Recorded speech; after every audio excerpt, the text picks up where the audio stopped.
Have you always wanted to start your own YouTube channel, but you feel lazy sometimes?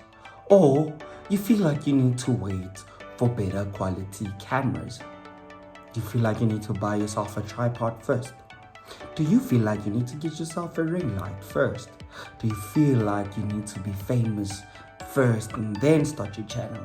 Do you feel like people will not be interested in your life? Well, that is just excuses, right? I go by the name of Dizzy and Straight from the North, you know what the vibes are, baby, and I'm back with another one. Look, I've been doing YouTube, right? I've been doing YouTube since 2020, right? And I always meet up with people, right? And people are like, yo, they want to start YouTube, but they're waiting for to buy themselves an iPhone. They're waiting to buy a camera first, or they're waiting to move into their own space and then they can YouTube as much as they want.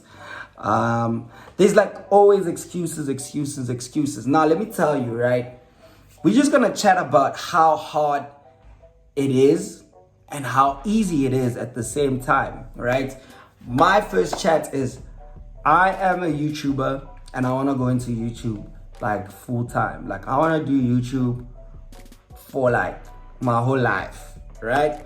And not just these sit down. I see my YouTube channel growing into being like a full-on production, where we hire other content creators, where we'll have people running the podcast that we started, me and my best friend, and then where we have like cooking shows, where we have somebody running in the DMs, and we are just in the background producing shows and writing, and maybe like jump on the channel vlogging, So my vision for YouTube is having like different types of content on the channel, right? So my vision at the end of the day, when I look at YouTube, I want the whole world on my YouTube channel. No, now I'm not talking in terms of views. I don't know how many people we are on Earth. I think we 7 billion, if I'm not mistaken. The last time I checked, it was 7 billion, right? I'm not talking 7 billion views. That would be dope. That means every single person on Earth watch. But I'm not talking that, but when I say I want the whole world on my channel, I mean like the type of content I want to produce. If you are into cars, I want you to come to the Double B Boys channel and find something about cars, right? But personally, I'm not a car guy. So why would I jump into that industry? So my vision comes in as in like, get a presenter that loves cars and they'll be able to talk about cars and visit these car dealerships and organize, organize test driving and reviews and all that. You understand what I'm saying? That's where I see my YouTube channel going, right? If you are into gospel music, Christianity, like whatnot, on a Sunday, I want you to wake up and the first thing you hear is like the top 10 gospel artist of the week, and they're interviewing this gospel artist and they're touching on the word of God. If you're into food, I want a chef to run a cooking show and have different guests and you understand what I'm saying? Like, this is where I see my YouTube channel going. So every time I mention that I want to go into YouTube full time, people are like, are you mad? Do you want to vlog your whole life? Are you no, it's bigger. But now it takes me down to the point where I said in the beginning, I meet a lot of people that say they are waiting for certain things, right? I think the best way to operate a YouTube channel is to start. Start with what you have, right? When I started YouTube, I think I was using iPhone SE. And at the time, I think the 11 was already out. No, I'm lying. Yeah, I think the 11, we were on iPhone. I can't remember what iPhone it was, but like 6 is in the, I think it was X, yes. X was already out. And now like content creators are using the X and it's better quality. And some content creators are using cameras. But my point I'm trying to make is, I started with what I had, right? And what I had led to my friends as well, collaborated with them, and I had to find ways to make my content interesting. In terms of, I know my quality is not the best, but I gotta do something that will bring people back. So number one, just start, bro. Start with what you have. Are you using a Samsung J1? I know it's not the best quality, don't get me wrong. I'm not saying stay forever there. I know that's not the best quality, but always challenge yourself. The best thing to do is to start, bro. That's it. Just start with what you have. You don't have a tripod, use books, bro. Use, like, put your phone against the wall like this. Do something, bro. Like, just start. It gets better and better. Like, I'll give you examples of like successful channels that just started. Like, number one, Mr. Beast. If you go back to like Mr. Beast's videos, bro, like, you can see there was no tripod. There was, ooh, it was bad, bro. The content was all over the place. He was still trying to find himself. And then, but each video gets better and better, right? Mac G, if you go to like one of his first episodes of the podcast, there's an episode where the phone tilted up, right? Because I think he didn't have like a proper tripod or something. The phone tilted up, and half of that episode is just seeing the guest's forehead and his cap. But it didn't stop him from posting. So just start with what you have, right? Number two is, I think personally for me, consistency. That's something a lot of YouTubers lack, and like any content creator lacks, from like your Instagram influencers, your whatnot. Consistency, guys. You know what I'm saying? With consistency, it's not just about posting every day, whatever, right? But consistency is also about like the level of content that you give. You can't give us a sit down chat where you are talking about valid points, like let's say creating a YouTube channel, right? And then tomorrow you just come and you just give us nonsense. Your level of content needs to just get better and better and better and better and better and better while you add it consistency, right? Also, posting is very important, guys. So on average, right? On average, I always tell people, there was a year where I went completely off. So the year I started YouTube was COVID year. So it was more of a group channel then. So I didn't have the means to get to my friends and everything. So I stopped and focused more on the music, and eventually came back to the YouTube game, and it was rebranded, right? But to be honest with you, I always tell people, I didn't start with an instant 520 subs, and shout out for 520 subs, right? I didn't start with an instant 520. It started off as 2 subscribers, which is my friend and another person I know, and I dropped regardless. And that one video led to, okay, there's 2 new subscribers. So on average, when you post a video, you are about to get at least 1 new subscriber. When it's a banger, you're looking at 10 to 20 new subscribers, right? So consistency, that's how you grow your subscribers as well, because people are not just going to subscribe to nothing. You can't tell us you'll drop your first video when you have 500 subscribers. Like, why am I subscribing for what? You know what I'm saying? Yes, it's not the same. Like, there are people that are instantly like on 4,000 subs, some on 1K subs, and some need to grow. But you just focus on yourself and just continue posting and try to gauge, like, and try to look at, like, okay, what works for me? And when I post this type of video, how many subs did I get? How can I improve this video and make it better?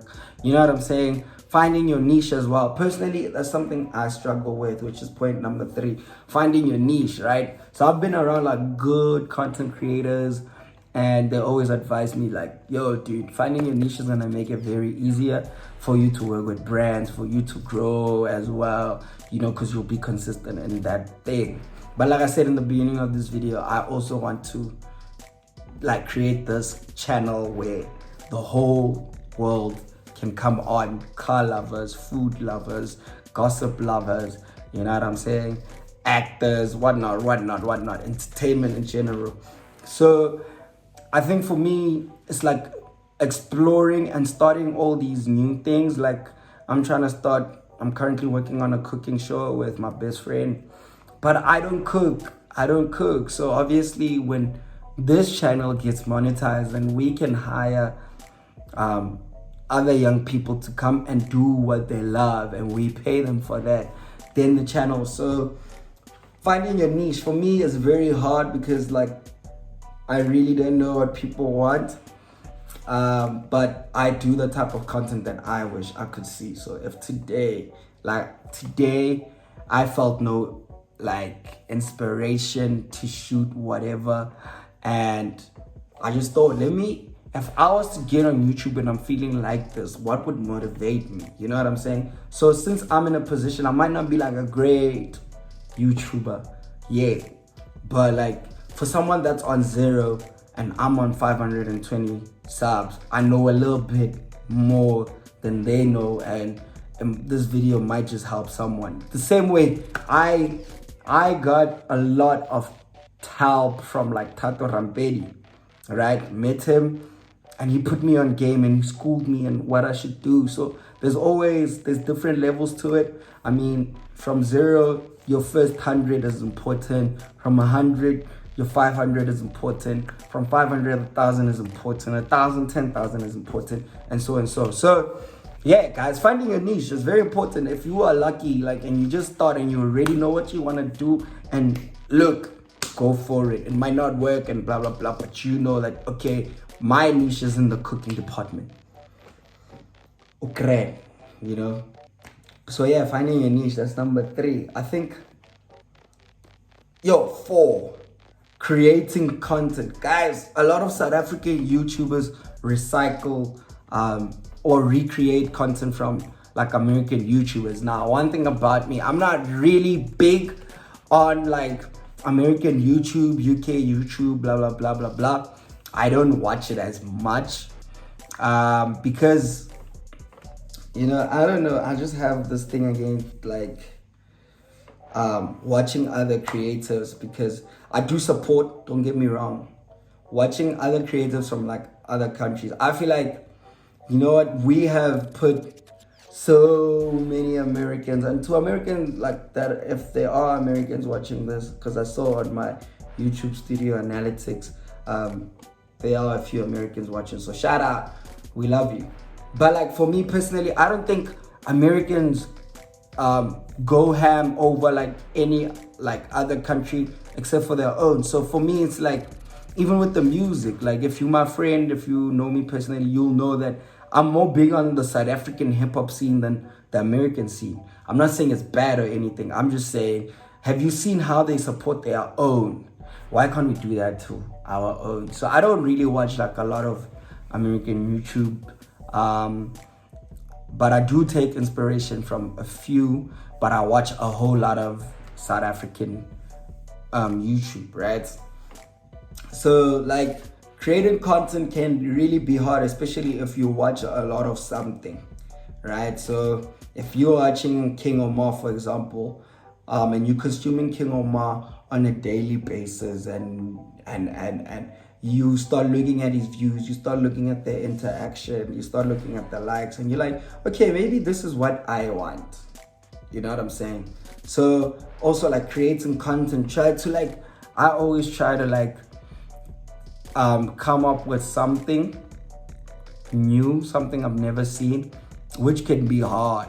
You know, like for example, in the DMs was a show, I've never seen it anyway, but it was inspired by couples switching phones, right? And I always wondered, like, what is in this girl's DM? What is in this girl's DM?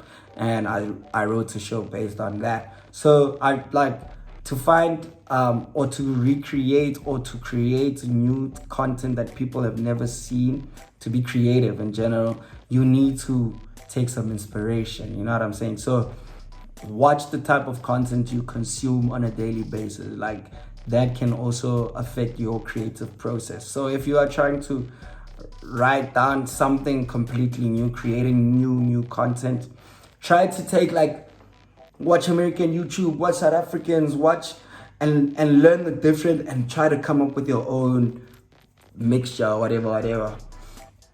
And one thing I'll advise you about, like, starting something new, don't go too hard in terms of, like, spending money on it, especially if you're like us, you're not monetized, right?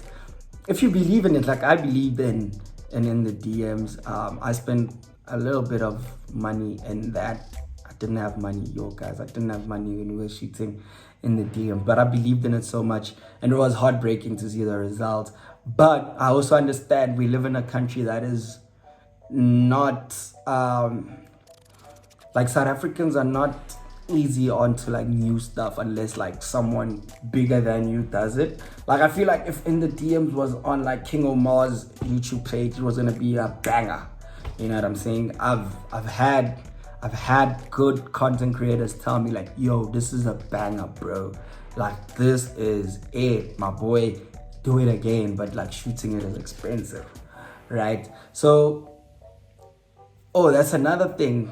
Oh, I love how these points are leading me to other points. So another thing is expectations. Bro, if you look at your views in order to create content or to shoot, you are gonna be discouraged, because there are days where you will have 10 views. 10 views, 0 comments. 10 views, 1 like. And add yourself, 2 likes. If you look at that type of thing, you're gonna run dry, bro.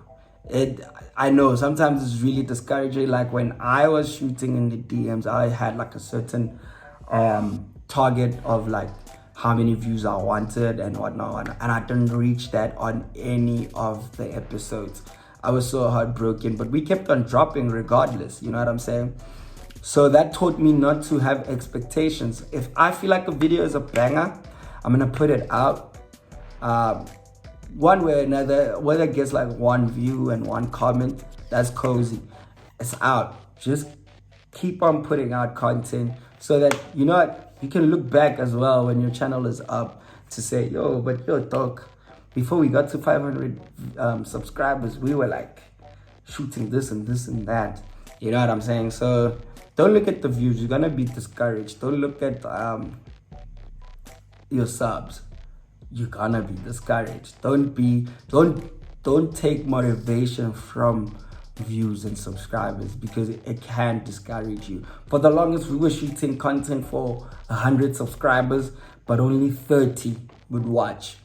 And when you check your YouTube analytics, none of them are, like, returning subscribers. They are all new viewers that, you know, saw you from their feed or something. So it can be really discouraging to take, like,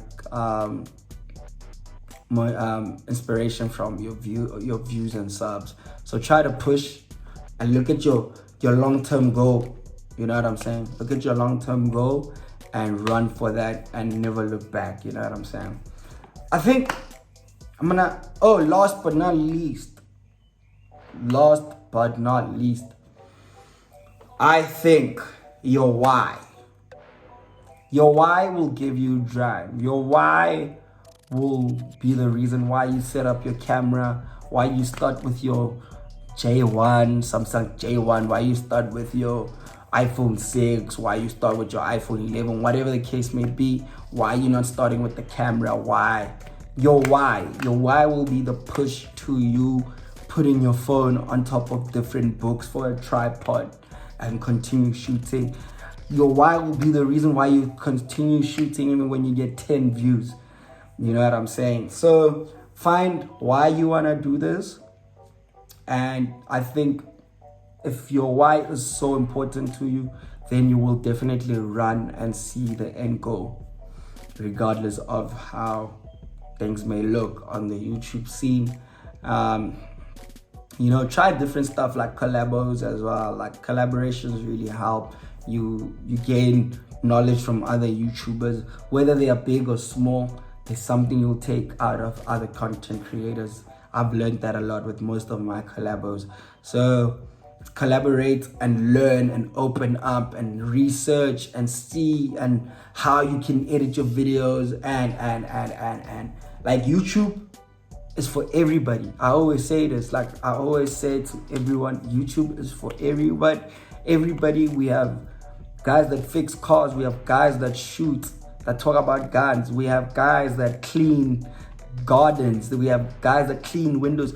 You have almost anything you would need on YouTube. So why do you think you are not worthy enough to be on YouTube? You know what I'm saying? There are teachers that teach extra classes on YouTube. There are teachers that talk about their struggles of being teachers. Like, YouTube is for everybody.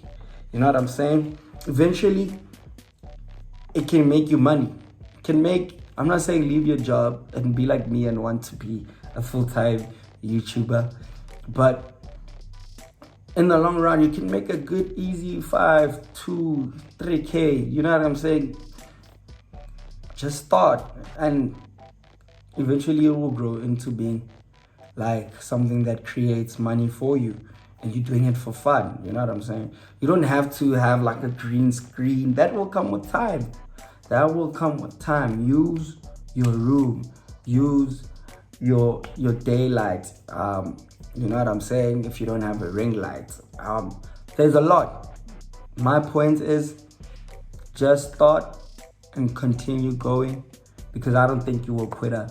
So keep on going. To all the YouTubers and the upcoming YouTubers and the soon to become YouTubers, let's do this and let's meet each other at the top, man. Peace. I go by the name of Dizzy M. This was a lovely video for me, very therapeutic as well, because I was feeling a little bit lazy and demotivated. But yeah, man, this is, I don't know day or what. I don't know day out of this challenge, but we are really trying to be consistent. So yeah, man, please like, and if you got this far, comment on it. ONIT. On it. If you comment on it, then I know that you are on to like running for your dreams and getting the bag, bro.